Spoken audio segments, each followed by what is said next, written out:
today we have with us the extremely unsingle, the supremely talented, Broken but Beautiful Season 3 and Sunflower actress Saloni Khanna Patel. Welcome to Entertainment Shots with Surbhi Saloni. Thank you. Thank you. What an introduction. I've never heard someone introduce me like that till now. So it just hit me. I'll remember it. So tell me about yourself. I mean, who is Saloni? Like, we want to know who's Saloni from Saloni herself. Saloni is somebody who's here in this industry, sitting in front of you, giving this interview by chance. She's an engineer who's landed up acting, and she's somebody who truly believes that if you flow and you let life, like you let yourself flow with life, it'll get you to where you are. So I think that's who Saloni is and what she believes in. Absolutely lovely. I mean, from engineering to acting, how did that happen? I mean, did you always want to become an actor? I didn't know how you become an actor, or I didn't know how this happens. I had a completely different idea of how the industry works. I didn't have any idea of how the industry works, actually. So I am somebody who's a complete outsider who had no idea that she would be sitting here giving this interview. But like I said, yeah, life had other plans. I mean, I was working with TCS, and I was thinking, what do I do next with my life?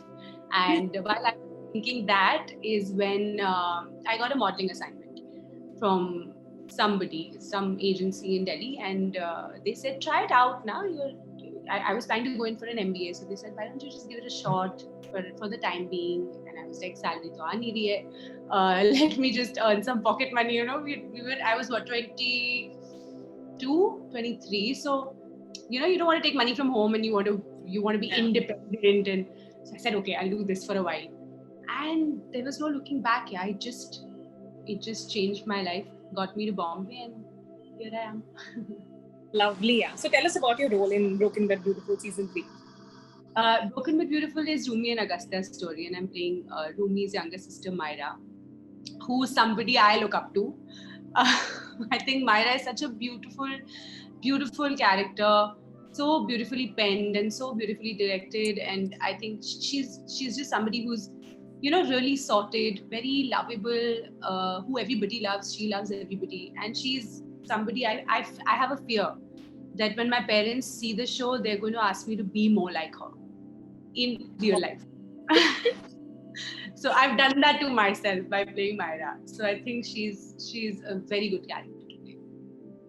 Okay, and how did Sunflower happen, and what is your role in it? Sunflower happened, when we come to Bombay to become actors, we don't know how difficult it's going to be. You think something will click, ho jayega, and then I entered into this endless cycle of giving auditions one after the other, getting rejected, not landing anything, and it was a long journey. And then Sunflower's audition happened, and I was auditioning for another character in the show earlier, and I never got a call back. So I thought, okay, now another rejection, fine, okay, I'll deal with it, I'll move on stronger, I'll learn more from it. But a couple of months later, I got a call. They said that they like you for another character in the show, which is Aanchal. And Aanchal is somebody that Sonu, which is Sunil Grover's character, works with in the office and also has a crush on. So it's a beautiful character, and it's mostly opposite Sunil Grover. So there are a lot of scenes with him. And I was like, finally. But they said, no, wait. We like you for that part, but you have to audition for that part. So I said, okay, another audition. I happily did that audition, and it clicked.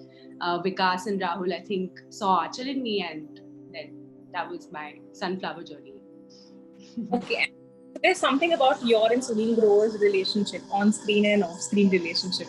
Can you please elaborate? We have come, I mean, he's such a good friend.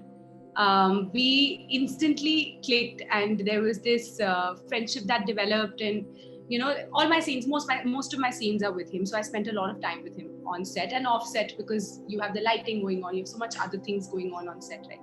So it's so hard to keep a straight face in front of him. I cannot explain. But he's, you know, he's somebody who's funny, but he comes with so much experience and so much depth that any conversation with him is, you learn so much from him. So yeah, Sunil Grover, I ended up spending a lot of time with him on and off set. And like I said, he's funny, but he has so much depth and so much knowledge. And just observing him is such a joy, because he will treat everybody so nicely on set, from anybody on set. You know, we had a bunch of junior artists, we had ace actors, we had directors, and I was a newcomer, a sort of a newcomer.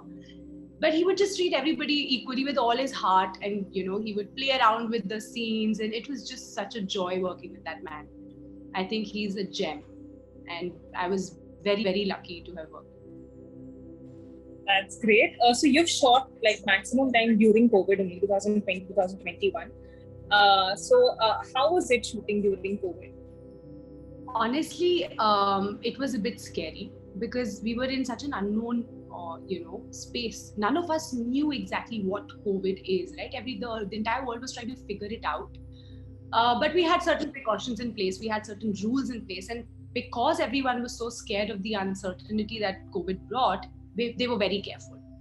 And therefore, before I went on set, I was a little apprehensive that, you know, am I doing the right thing by working during this time? Am I putting myself at risk or others at risk? Because you don't just go to work, but you come back home, right? And that you're exposing a lot of people at home also.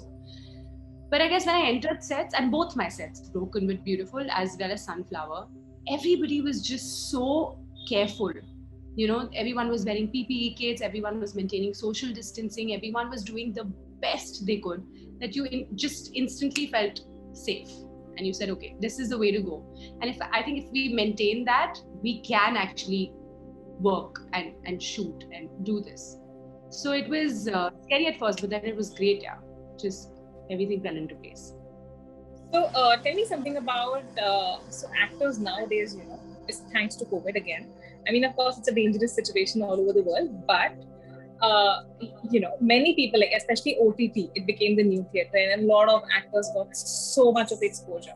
So when you started out with modeling, and you thought that, you know, maybe I could try my hand at acting, did you ever think that you would want to become an OTT star, or did you always dream of films or a TV show for that matter?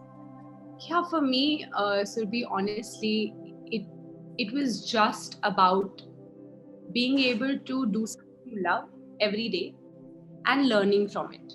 It wasn't about a film or a show or a TV serial or an ad or theater for that matter. It was just, I just wanted to get up every day and do something that I loved and learn from it. So it was about doing as many characters as possible in as many mediums as possible. You know, I wanted to do it all. I wanted to do theater, film, stage, ads, you name it. I was game for anything.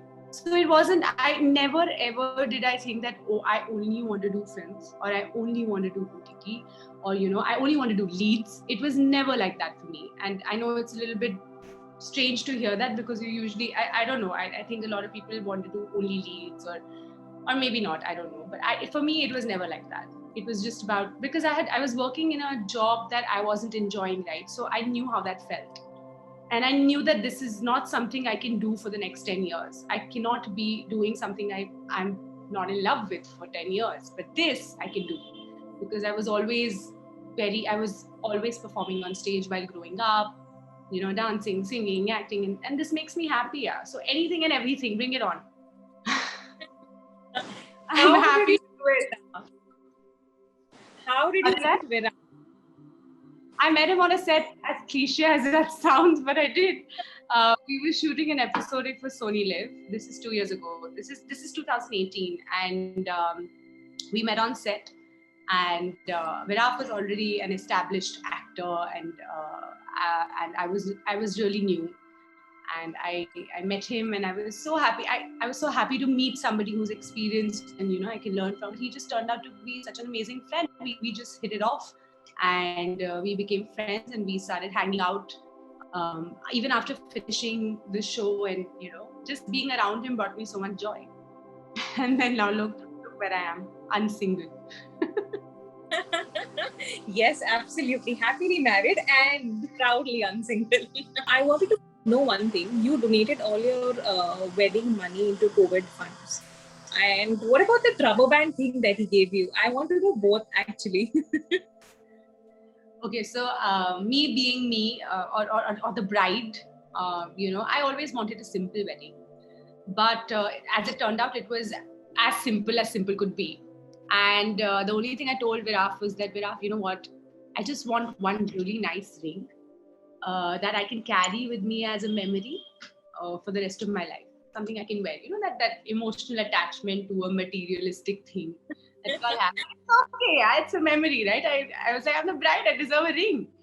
And poor guy tried his best to get me a ring in the lockdown. And I also wanted a very specific ring. So I'd given him a design. So I said, nothing doing, only this. Otherwise, I don't want one. So he tried to arrange it. He tried to figure out a lot of things, but the stores were shut and, it just wasn't working out. And so one night before we got married, he was very quiet. And I was thinking, is he having second thoughts? I mean, why is he so upset one day before our wedding? He's not talking to me. He's just like, sulking in a corner. And then he finally told me that he couldn't arrange a ring. And I said, it's okay, it's fine. I know I put pressure on you, but we'll move on from here. But I think one thing that I said to him stuck with him. And I was like, I had told him that this ring will make it memorable for me. You putting a ring on my finger on that day is going to make it memorable for me. And I think that stuck with him. And he said, how can we, Viraf being Viraf, how can I make it memorable? And he came up with a bang. And it did, it worked. It made it even more memorable if that's possible. Yeah. I felt it wasn't about the ring. It was about, I don't know, some gesture or some emotional attachment to the concept of him putting a ring on him, because even if it was a rubber band, it was great. Also, Broken but Beautiful season 3 is the most awaited show. Any expectations, nervousness? How do you feel? I have complete faith in the show. I am, and the closer we are getting to the release, I'm feeling more and more confident. Of course, initially, it has had 2 successful seasons, and this is the 3rd with a complete cast, a new story. So there is a certain amount of pressure because you have the audience's expectation to meet. They already love the show, so they want it to be at least like that or better. And so there is a little bit of pressure, but I guess the team was so great. The story is so great. Siddharth, Sonia, everybody, our director Priyanka, they were just so good. They put all their heart into the show, and when you put your heart, it translates. So the closer I'm getting to the date, I'm pretty sure it will meet everybody's expectations. So I'm very excited. Great. On this note, all the best. It was lovely chatting with you.